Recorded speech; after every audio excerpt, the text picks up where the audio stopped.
Ալի Բաբան և 40 ավազակները։ Լսիր, սիրելիս, այժմ ես քեզ կպատմեմ Ալի Բաբա անունով մարդու պատմությունը։ Ալի Բաբան մի հասարակ անտառապահ էր, ով նույնքան աղքատ և առատաձեռն էր, որքան իր եղբայր Քասիմը հարուստ և ժլատ էր։ Բայց մի օր Աստված, օրհնյալ լինի նրա անունը, բարի աչքով նայեց Ալի Բաբային և ընդմիշտ փոխեց նրա ճակատագիրը։ Այդ օրը ճաշից հետո, երբ Ալի Բաբան ջորիներին քշում էր քարքարոտ դաշտով, հեռվում փոշու մի մեծ ամպ տեսավ, որն արագորեն մոտենում էր իրեն։ Ալի Բաբան շտապ թաքնվեց և ջորիներին էլ թաքցրեց ժայռերի հետևում և այնտեղից թաքուն հետևեց, թե ինչ է տեղի ունենում։ Շուտով հայտնվեցին 40 ձիավոր ավազակներ, որոնց առաջնորդում էր սև նժույգով սարսափազդու արտաքինով մի ավազակ։ Ալի Բաբայի ծնկները վախից թուլացան, երբ այս վայրենի ավազակները իջան իրենց վայրի նժույգներից և քայլեցին ուղիղ դեպի հանդիպակաց ժայռը։ Ավազակների առաջնորդը հանկարծ բացականչեց. «Սեզամ, բացվիր»։ Ի զարմանս Ալի Բաբայի, ժայռը դղդղալով երկու մասի բաժանվեց և դրա մեջ մի մուտք բացվեց։ 40 ավազակները մտան ներս և մուտքը նրանց հետևից փակվեց։ Ալի Բաբան որոշ ժամանակ մնաց միայնակ։ Տիրող լռությունը խախտում էին միայն ձիերի խրխնջյունը և Ալի Բաբայի սրտի տրոփյունը։ Մի քանի րոպեից, որոնք Ալի Բաբային մի ողջ հավերժություն էին թվում, մուտքը կրկին բացվեց և ավազակները դուրս եկան ժայռի միջից, իրենց հետ բերելով ծանր պարկեր։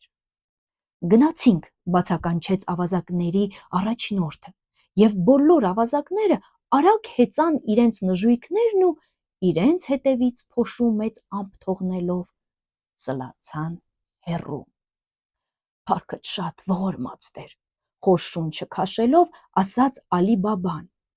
դուրս եկավ իր թաքստոցից և գնաց կանգնեց ուղիղ կախարդական ժայռի առաջ ամբողջ ձայնով ասելով.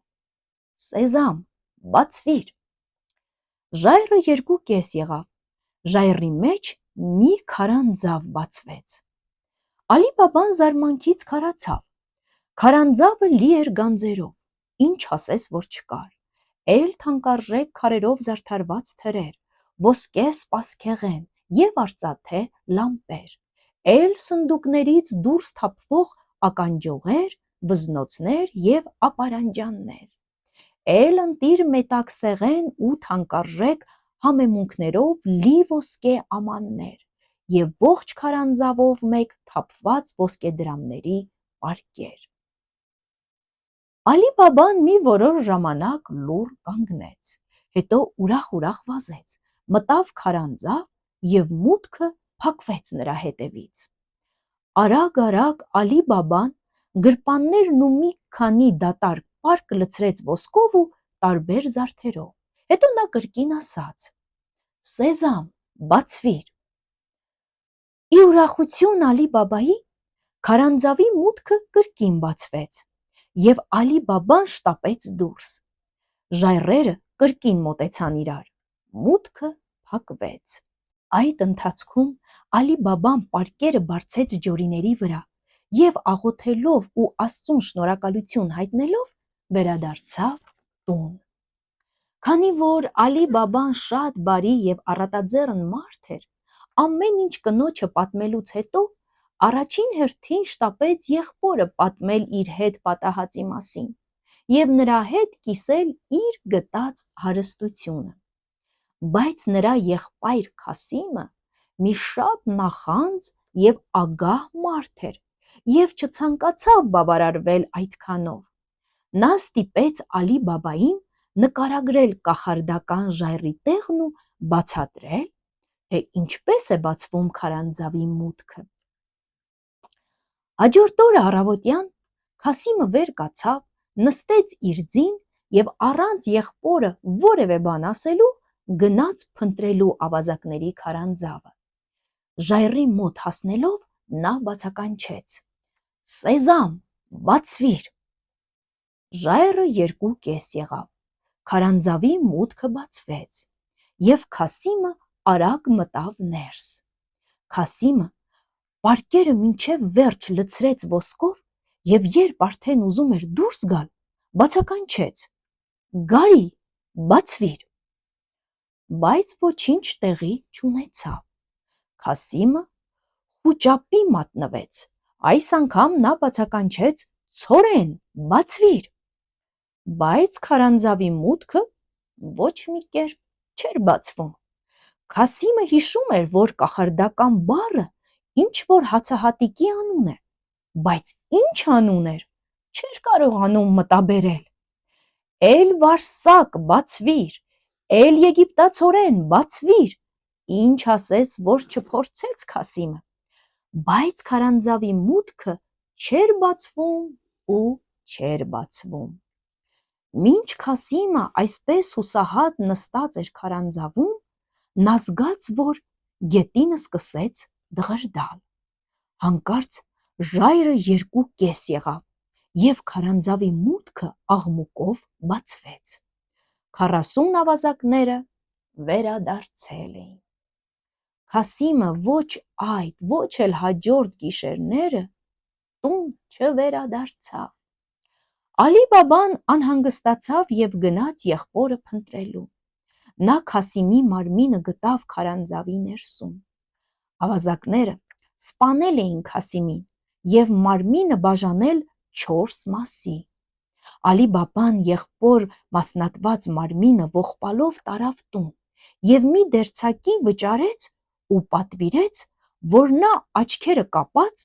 գա իրենց տուն եւ ավելորդ հարցեր չտա։ Շուտով ավազակները վերադարձան քարանձավ։ Իրենց զոհի մնացորդները չգտնելով, ավազակները անմիջապես գլխի ընկան, որ ինչ-որ մեկը իմացել է իրենց կախարդական գաղտնաբառը եւ հայտնաբերել է իրենց որջը։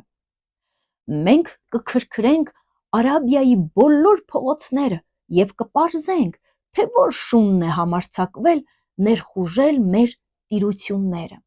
զայրույթից գլուխը կորցրած ասաց ավազակների առաջնորդը։ Եվ ավազակները նստեցին իրենց ձիերն ու անմիջապես ճանապարհ ընկան։ Հենց ավազակների առաջնորդն էլ բացահայտեց ողջ պատմությունը։ Ահա թե ինչպես դա պատահեց։ Ավազակը քայլում էր շուկայում, երբ նրա աչքով ընկավ մի դերձակ, որը կիսալույսի մեջ արագ-արագ կարում էր։ Ավազակը մոտեցավ դերձակի վաճառասեղանին եւ իր հիացմունքն արտահայտեց դերձակի կատարած հմուտ աշխատանքի նկատմամբ։ Այդ ժամանակ դերձակը ծիծաղելով ասաց.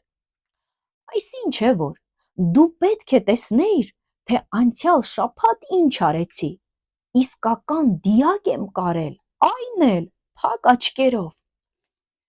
Այս լսելուն պես ավազակների առաջնորդը բռնեց դերձակի օձիքից եւ սարսափելի ձայնով ասաց. «Եթե հենց հիմա չտանես ինձ այդ տունը, որտեղ կարել ես դիակը, քեզ այդ դիակից էլ վատ վիճակի մեջ կգցեմ»։ «Շատ լավ, ինչպես կասես», ասաց վախեցած դերձակը, «պարզապես ես փակ աչքերով եմ այնտեղ գնացել, ուստի պետք է փորձեմ փակ աչքերով էլ հիշել ճանապարհը»։ Դերձակը որքան կարող էր ամուր կապեց աչքերն ու խափխփելով գնաց կանգնեց հենց Ալի Բաբայի տան առաջ։ «Վստահ ես, որ հենց այս դուռն է», սպառնալից հարցրեց ավազակը։ «Թող դժոխքի բաժին դառնամ, եթե ստում եմ», շնչակտուր ասաց դերձակը։ Ավազակների առաջնորդը կարմիր խաչ նկարեց Ալի Բաբայի դռան վրա, որ հետո հեշտ գտնի եւ անհետացավ։ Այդ գիշեր մի վաճառական եկավ ու ծեծեց Ալի Բաբայի դուռը։ Վաճառականը իր հետ բերել էր 40 ջորի, որոնցից յուրաքանչյուրի վրա յուղով լի հսկայական կարաս կար։ Վաճառականը խնդրեց Ալի Բաբային թույլ տալ գիշերել նրա տանը։ Ալի Բաբան, իհարկե, չէր կասկածում, որ վաճառականն իրականում ավազակների առաջնորդն է, և որ կարասներից 39-ի մեջ մնացած 39 ավազակներ էին։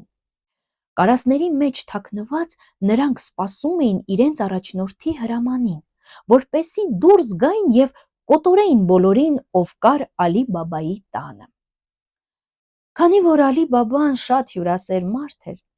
նա վաճառականին ներս հրավիրեց և պատվեց համեղ ընթրիքով, իսկ ծառաներին հրամայեց կարասները դնել տան բակում։ Մինչ Ալի Բաբան հյուրասիրում էր վաճառականին, նրա աղախինը Մարիամը խոհանոցում արագ-արագ նորանոր համեղ կերակուրներ էր պատրաստում իրենց հյուրի համար։ Հանկարծ աղախինը տեսավ, որ յուղը վերջացել է։ Սկզբում նա շատ անհանգստացավ, բայց հետո հիշեց, որ տան բակում յուղով լի 40 կարաս կա։ Դժվար թե իմ տիրոջ հյուրը դեմ լինի, եթե ես մեր հյուրասիրության դիմաց մի փոքր յուղ վերցնեմ նրա կարասներից, մտածեց Մարիամը։ Հենց որ Մարիամը մոտեցավ առաջին կարասին, ներսից մի ձայն ասաց. «Դուրս գամ, արդեն ժամանակն է»։ Մարիամը խելացի աղջիկ էր և անմիջապես սկսեց կասկածել, որ վաճառականն այն չէր, ինչ իրեն ներկայացնում էր։ Նա կռացավ կարասի վրա և որքան կարող էր հաստ ձայնով ասաց. «Դեռ ոչ, մի քիչ էլ սպասիր»։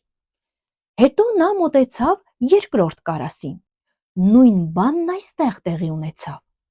Ապա աղախինը մոտեցավ երրորդ և չորրորդ կարասներին և այսպես շարունակ, մինչև հասկացավ, թե վաճառականն իրականում ով է և ինչ կա 39 կարասների մեջ։ Ուստի քաջ աղախինը արագ և անձայն վերցրեց 40-րդ կարասը, տարավ խոհանոց, յուղը լցրեց մի հսկայական կաթսայի մեջ և տաքացրեց։ Հենց որ յուղը սկսեց եռալ ու ճտճտալ, Մարիամը այն լցրեց մի մեծ կուժի մեջ և գնաց բակ, որտեղ 39 կարասներն էին։ Այստեղ աղախինը զգուշորեն կուժի միջի եռման յուղը հերթով դատարկեց 39 կարասների մեջ, ինքն իրեն ասելով. «Ահա, սա էլ ձեր վերջը»։ Հետո Մարիամը շտապեց իր սենյակ, հագավ պարի իր զգեստը։ Նա իսկական գեղեցկուհի էր իր գույնզգույն շղարշներով և զնգզնգուն ու փայլփլուն ոսկե շղթաներով։ Այսպես կոչված, վաճառականն ու Ալի Բաբան հիացած մնացին, երբ Մարիամը նրբագեղ շարժումով մտավ ճաշասենյակ և սկսեց պարել։ Վաճառականը, այն է, ավազակների առաջնորդը, ոգևորվեց Մարիամի պարից, մոտ կանչեց նրան։ Մարիամը պարելով մոտեցավ, զգեստի տակից աննկատ հանեց արծաթե դաշույնն ու խրեց ուղիղ ավազակի սիրտը։ Ալի Բաբան սարսափահար տեղից վեր թռավ։ «Այս ինչ արեցիր», գոռաց նա, «սպանեցիր իմ հյուրին»։ «Դու Աստծո զայրույթը կբերես մեզ վրա»։ Այդ ժամանակ Մարիամը պոկեց վաճառականի կեղծ մորուքն ու հոնքերը, հանեց նրա պատմուճանն ու չալման, և Ալի Բաբան տեսավ ավազակների առաջնորդի դիակը սառն ու անկենդան։ «Բայց ինչպե՞ս գլխի ընկար», ապշած կմկմաց Ալի Բաբան։ Այդժամ աղախինը բռնեց տիրոջ ձեռքն ու նրան տարավ բակ ու ցույց տվեց կարասների մեջ եռման յուղից վառված 39 ավազակների դիակները։ Ալի Բաբան այնքան երախտապարտ էր Մարիամին, որ անմիջապես նրան ազատություն շնորհեց։ Ապա Մարիամը ամուսնացավ Ալի Բաբայի որդու հետ և դարձավ նրանց ընտանիքի լիիրավ անդամ։ Այժմ երբ 40 ավազակները այլևս չկային, Ալի Բաբան աշխարհում միակ մարդն էր, ով գիտեր գանձերի քարանձավի տեղն ու կախարդական գաղտնաբառը. «Սեզամ, բացվիր»։ Ալի Բաբան և նրա ընտանիքը աղքատներին բաժանեցին քարանձավի գանձերը, ինչպես Աստված էր պատվիրել, բայց այնտեղ այնքան գանձ կար, որ նույնիսկ դրանից հետո էլ Ալի Բաբայի ընտանիքը շարունակեց ապրել հարստության և երջանկության մեջ։ Այսքանը, կհանդիպենք հաջորդ անգամ, իսկ դուք մի մոռացեք բաժանորդագրվել։